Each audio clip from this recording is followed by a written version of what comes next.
you very much for that. All right, my panel's here in the arena. CNN contributor, New York Times journalist, Lulu Garcia-Navarro. She was, of course, a foreign correspondent for many years and covered Nicolas Maduro. We're also joined by CNN political commentator Jonah Goldberg. And the former communications director at the DNC, Mo Alithi, is here. And CNN political commentator, the Republican strategist, Brad Todd, also joining us. Thank you all for being here. Lulu, you have a unique perspective here. You also, of course, worked in the Middle East and saw firsthand some of the results of American military adventures in that region of the world. Now, if you listen to people like Marco Rubio, he'll say it's not the same, right? The things we learn in the Middle East don't apply here. This is a different situation. I'm curious if you think that that is the correct assessment, right? What the differences are. And, I mean, broadly speaking, the White House putting out this statement today, they've said before, the president has said he wants Greenland, right? But context is often everything. Yeah. So what I'll say is this. I think what the administration learned from the mistakes of the Bush era is that when you topple a dictator and then you get rid of all the infrastructure, which they did under the de-Baathification project, you're going to have chaos, which is what happened, because they basically took away the military and they sent all these people who had military training out to become insurgents. They took away all of the infrastructure, which meant that there weren't any kind of anything to deal with the day-to-day lives of ordinary Iraqis.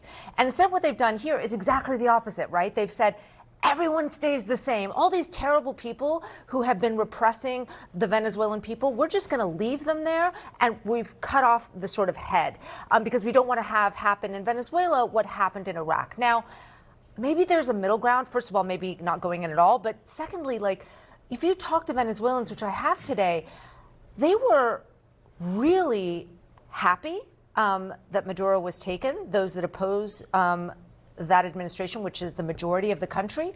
And now they're like, WTF, because what you're seeing on the streets there is repression. What you're seeing on the streets there are armed gangs that are allied to the government telling people that they can't go out and protest. And if the president of the United States says, I run Venezuela, that means he owns that too. Whatever happens now in that country, whatever repression, these same people that have been repressing the Venezuelan people up until now, that means he owns this.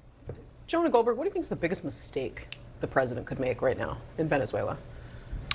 Oh, it's an interesting question. As I try to think of a good answer for it, I just want to follow up on something Lulu says. You know, this is not regime change. Everyone keeps calling it regime change. It's not. Yeah. It's not regime. It's like saying, okay, we've arrested, I know Hitler analogies are not acceptable. We've arrested Stalin, but we're going to leave the rest of the Politburo and their infrastructure and the NKVD and the KGB all in place, right? The regime is still intact. And I think I think a lot of things can go wrong here.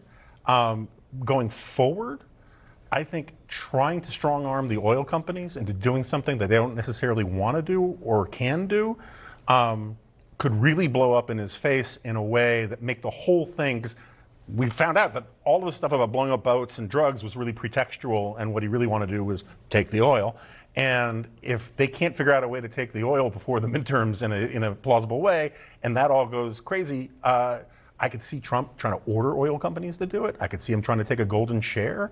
You could see markets freaking out about that. And so how he handles that politically, I think, is a big issue. And then I think I agree entirely with Lulu.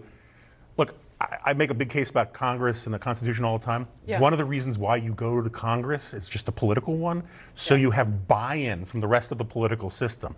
I have never seen something so consequential, so completely owned by one president before in my entire life. Mm-hmm. I remember when President Obama went to Congress to try to get backing for strikes in Syria, and Congress basically said, we don't want any part of this. They wouldn't even do it for that reason, right? They didn't want to co-own it with him. And Brad Todd, I want to play something for you that Megyn Kelly actually said, because she is now part of this sort of MAGA media sphere. And of course, there has been quite a bit of support for the president from, Jim Jordan was in here yesterday saying over and over again he trusts the president. Obviously, the strike itself was conducted in an extraordinarily professional, it was awe-inspiring what the American military was able to do.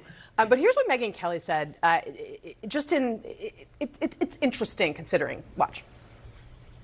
I'm going to stay on the yellow light for this.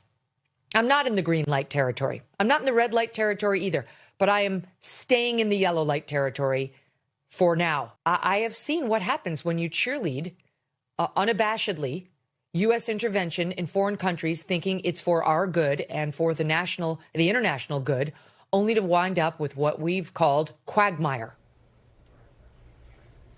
Interesting coming from that kind of voice. I mean, to Jonah's point, I mean, the president seems to own this totally. You're seeing a lot of what I'm going to somewhat derisively call new right commentators not know which way to go right now. And, you know, on the one hand, this was the most strikingly successful American military operation in any of our memories.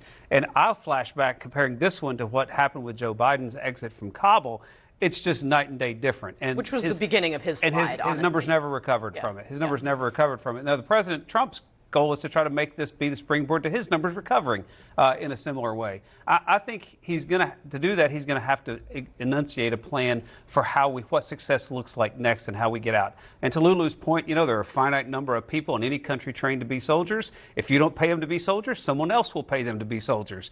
And so I think it's not a stupid idea to be paying them to be soldiers right now that are not overthrowing the government.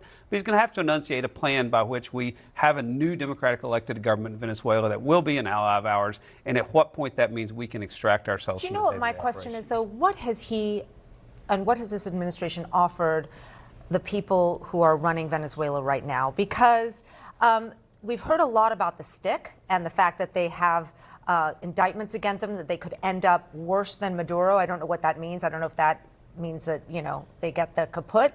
But they must be having a carrot, too, because the stick isn't going to be the thing that makes them want to work with the United States. So there is another question here as to what deals the United States has made behind the scenes to keep all of this running and intact. But that kind of convincing military operation, though, has a way of persuading someone inside Venezuela's government, though.